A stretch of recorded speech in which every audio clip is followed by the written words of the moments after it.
แนวกินบ้านเฮากับข้าวบานๆมื้อนี้ขอเสนอเมนู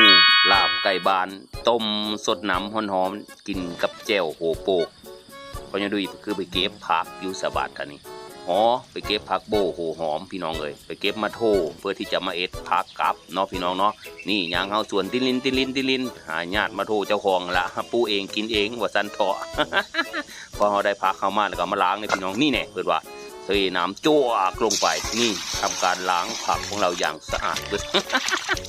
บ่มีสารพิษพี่น้องจะหั่นล้างไก่พี่น้องไก่บ้านที่เขาเอ็ดเรียบร้อยหั่นแหละไปซื้อมาพี่น้องเลย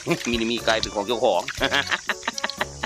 เนาะทำการล้างทำความสะอาดจกปะจกข้างเขาเรียบร้อยว่าสันเถาะจะหั่น เอาไปซับนะครับเนาะเฮาละเลอะเอาเฉพาะศีลเลยพี่น้องเลยส่วนกระดูกเนาะครับเฮาละต้มสดน้ำนะว่าไงก็สดน้ำร้อนๆแต่ต้องเป่าซะก่อนเลยพี่น้องเลย เนาะนี่คือวิธีการแยกว่าสันเถาะว่าไงก็แยกเอาแต่เนื้อเนาะพี่น้องมันมีได้ยะดอกอันโคไก่เนาะพี่น้องนี่คือวิธีการแยกเอาเนื้อไก่ออกมาว่าซับประทานเถาะนี่พี่น้องเอ็ดแบบนี้แหละง่ายๆสไตล์ด้วยยูเซอร์ กับข้าวบานๆเฮาเนาะพี่น้องเนาะซับ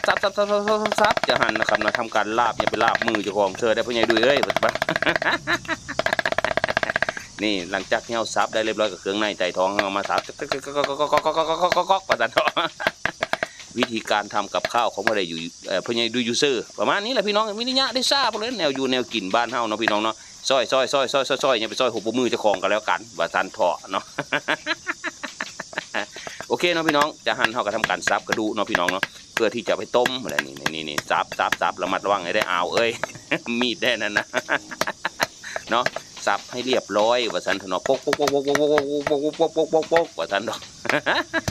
โอเคพี่น้องจะหั่นเอากระทะไปตั้งพี่น้องเอาน้ำเสือจวกจักน้อยพี่น้องโคลนโอ้ยละโคลนพุ่น เอาเนื้อไก่ที่เราซับแล้วลงไปตามโดยใบซิงคือรสดีถือลงไปนะตึ๊ดโคลนโคเลให้มันเท่ากันว่าไงก็โคนะพี่น้องล้วนเนาะพี่น้องเนาะล้วนให้มันสุกก่อนที่เราจะเอาไปลาบนี่แล้วสุกได้พี่น้องเอ้ยน้ำลายกระแตเพราะน้ำลายบาดทีนี้คั่วล้วนให้มันสุกเรียบร้อยเนาะพี่น้องเนาะสุกแล้วเอาไปปรุงบาดทีนี้เดี๋ยวหั่นผักซะก่อนไหมวัดนี่ปัญญานี่ไหมปรุงได้เลยหั่นผักหอมพี่น้อง ที่ปรุงอย่างเดียวเดี๋ยวโอเคเนาะพี่น้องมาปาไว้เฮเย็นจักหน่อยเดี๋ยวพี่น้องทำการปรุงด้วยมะขีดนะอะไรตัวด้วยมะขีดข้าวโคประมาณนี้นะ เนาะพงโน่เสื้อลายแซ่บหลาย ผักหอมทืนลงไปนี่มะนาวบีบจวดบึบ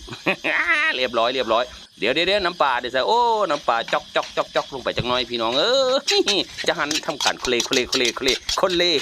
มันเข้ากัน